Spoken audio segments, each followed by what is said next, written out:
Here's Paul. Dallas has a foul to give. Booker on a three. He got it! Devin Booker gives Phoenix a 1-point lead with 5 from long range. Durant's got 11. Craig goes down. Durant has got a highlight. Remaining. Tatum drives down and throws it down. Wow! Bryant for the win. Bang! Kobe Bryant has hit a shot at the buzzer.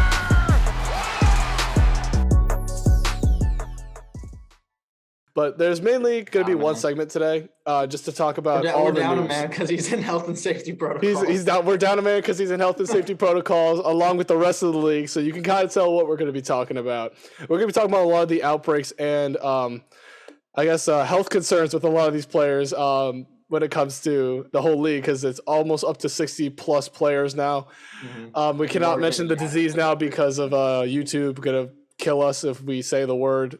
So I'm going to say outbreak and disease this episode. You already know what we're talking about. Exactly. So Y'all know what's going on. Y'all know what's going on. So with this whole outbreak going on in the league, it's going to be hard for a lot of teams to compete, especially if they lose all their star players. Like, for example, Anthony Edwards is out. Trae Young is out. John Morant is out. Who is it? Is James Harden out? I don't remember. I think James Harden has a regular injury right now, but Kevin Durant is out. Kevin Durant is out. You can probably list. There's so many players you could list, like even small players. Not every team has like one of their big stars out right now. Yep. I'll just say like the Celtics have like, imagine their fourth string player Jabari Parker also has the disease. So it says a lot. Like our depth is getting ruined. Like we have our starting 5, and then everyone else is just like G League players on the Celtics. Yeah, your whole bench is. Yeah, that's literally what the league is doing. What teams are doing right now. They're just calling all these G League players up, which I kind of like it because I mean it's going to give them a lot of chances to kind of show off their skills a little bit in the NBA. But at the same time, it definitely sucks because like a lot of teams are totally losing their entire bench. Like the Nets have an insane amount of players out. We had, I think, we had 11 players out last night against the Magic. And all these guys from the G League team are coming up, and they're putting in great minutes. But I mean, I don't think it's going to be too sustainable for them. I think they're definitely going to, get pushed back down. Yeah, I mean, like when you're talking about the G League players coming up, the league actually had to implement a hardship exemption for the like all the teams, just because of like certain teams have like 11 players out, which basically means you're running a 4-man roster, which is not really the best if you think about it. I mean, that's kind of a no-brainer. You also have 15 on your roster, and then you have like 3 subs on the bench. It's looking like an IM basketball game right now with like 5 players only running the full 60 minutes. But with this, you see a lot of these teams. Example, we'll talk about it a little bit later. IT actually got signed by the Lakers. So you see all these random players that you haven't seen in a while either get signed, or a lot of these G League names that you hear about from each of your respective teams gets pulled up to the main teams in the NBA just because of roster spots. We need roster spots. We need depth. We can't be overworking the stars that are currently healthy. Like example, the Celtics cannot overwork Jason Tatum, Jaylen Brown. Jaylen Brown might re-injure his hamstring. Jason Tatum, he's on an inhaler right now. He's on his last breath, so we kind of don't want to have him. Keel over on the floor. Wait, speaking of that, a little side story. Me and Reed were talking about the six man roster or 6-man teams on the court. Remember the point guard? So we were talking about like a lot of these players are injured, and like we were talking about since like Jason Tatum has like basically an inhaler for our inhaler, or even like oxygen tank on the sideline. We were talking about a 6-man game, like a 6-man team on the court. So we're talking about point guard, shoot guard, wheel around an oxygen tank for all these small players. Forward, power forward, center, and athletic trainer or medical professional on the court as your 6-man. They're gonna just be like wheeling around With Jason Tatum for sure. There you go.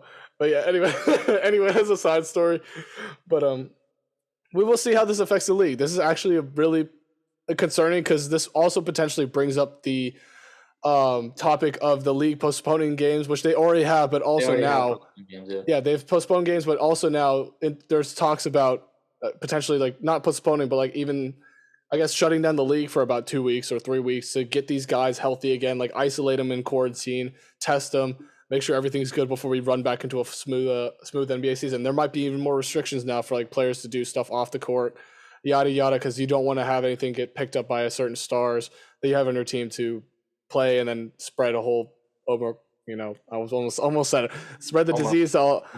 Almost. Stop. The disease to all these other players that you're playing against.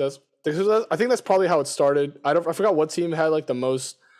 I think the Bulls were one of the first teams to have. I think they collapse. Had like 9 guys go out. Yeah, and then I think everyone else just started following. Yeah, everyone else started following because I think everyone who played the Bulls might have had to gotten it for like transmitted by them or whatever. They probably got it from the Bulls, and they moved to spread around the league, and now like the whole league it's in shambles.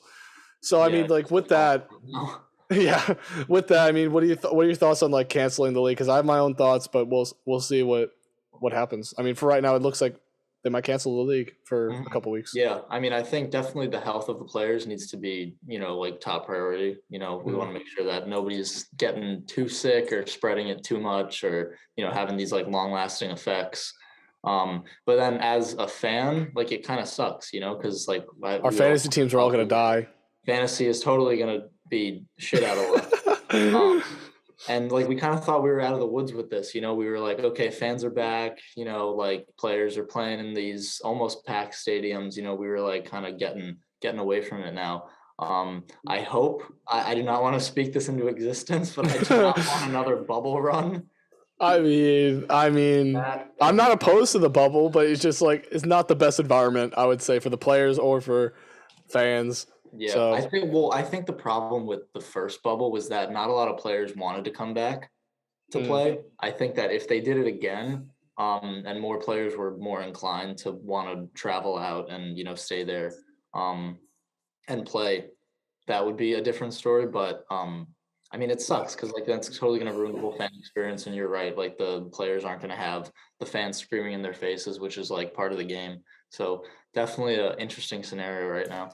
Yeah, I mean, for me, I personally would want them to at least like shut down the league for 2 weeks or something, just to like as precautionary. I would say just to get it done with it, get it done with it now, before anything else happens, and then I think we can have a smooth sailing season. We want to be like ready for playoffs, because we don't like if this was happening during the playoffs, then this would be a total like this would shut down the NBA playoffs, and I don't think we would even finish it because we would have to postpone it till forever to get this going. So I think they should get it. What? What are you saying? I was gonna say they should nip it in the butt early and just get it done and get this all cleared up. Yeah, I was gonna agree with you. Just say that if they want to do it, just do it now and get it over with. I mean, it's gonna suck though because like then they also might have to cancel. They're talking about postponing the Christmas games. Oh yeah, the Celtics playing the Bucks would be. I don't know. That would really suck because that would ruin my Christmas at least. I don't know what else I would do on Christmas. Yeah, exactly. I watch basketball. Yeah, I want to watch basketball too. But you did bring up a good point about the players' health because as a Celtics fan, we personally have experienced this with Jason Tatum because now after he got COVID the first time, he is like. And again, he has an oxygen tank next to him at the whole like before and after the game. So you said it right. I said about oxygen. Oh god. No. Okay, well we're flagged by YouTube, but I'm gonna see.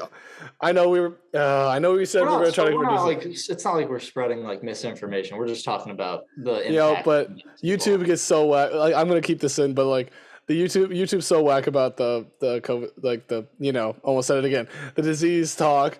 Because a lot of the bigger YouTubers are getting their videos deleted, even if you mention it. So I want to like just for reference. It's a good thing we only get like 5 views.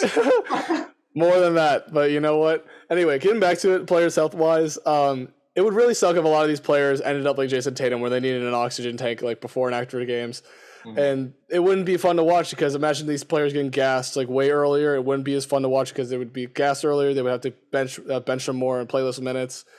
There's a whole little like slippery slope that happens when you don't prioritize players' health over, I guess, business decisions. I don't know what else you would prioritize. Yeah, like entertainment purposes. No, I'm with you there. I think that they got to take the players' health into account because we don't like Jason Tatum's now has to use an inhaler now, and he didn't have to use that before. Like this could have lasting effects on some of these players for the rest of their careers, which would, totally suck for us fans. We can't watch our players anymore because I don't want to see Jason Tatum out of the league because I want him to stay with the Celtics, even though everyone has their own opinions about Jason Tatum, but Yeah, I don't know. Weird situation. I hope they figure it out. Whatever they do, I hope they figure it out. And get it done quick. I think the thing is getting it done quick. Yeah, Don't they have let to make it. They have to be like very decisive, make a decision. Because like if they're gonna start doing this whole like postponing games thing, at that point, like they might as well just shut it down real quick and just get it over with, so we can have playoffs and all-star weekend. Jeez, can't speak. for how many people watch it. I mean, if they do the All-Star game like they did last year, I think it'd be fun. Yeah, So, that's possible. I don't think they had fans at the All-Star game. no, they didn't. So we'll see this year. Maybe they'll have fans this year, and it'll be actually way more fun than it was last year.